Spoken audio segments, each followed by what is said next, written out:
There have been some thoughts that your line of questioning last week may have helped lay the groundwork for a subpoena of the president's tax returns. Ultimately, that's a decision that's going to be up to the chair of the committee. But I'm just wondering, can you give us any more guidance in terms of that and what your feelings are on that subject?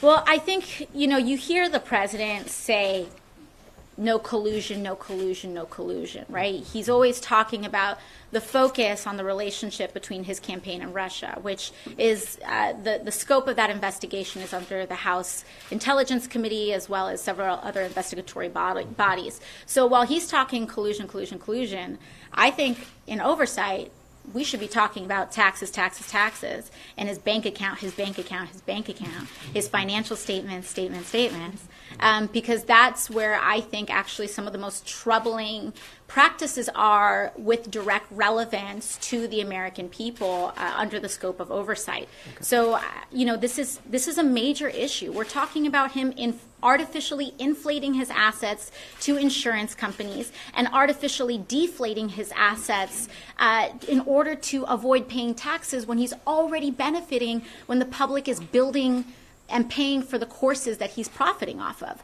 So I think that these are serious issues. I think we need to look at his finances, and I think the fact that he has not been forthcoming with them is concerning. But even for those who support the president and who believe that the president is in the clear, I think it's important that he is able to really instill that confidence in the American people that he's not swindling us like every other president and disclose his financial statements. Do you think he should be impeached?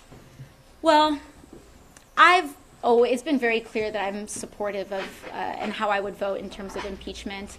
I understand that the leadership perhaps may want to build a stronger case and subpoena more records or figure out what's happening perhaps in the Mueller investigation. And so I defer to the chair, I defer to the party leadership, but I believe that I certainly believe that there's been enough misconduct happening out of this office that it would be unbecoming of any president.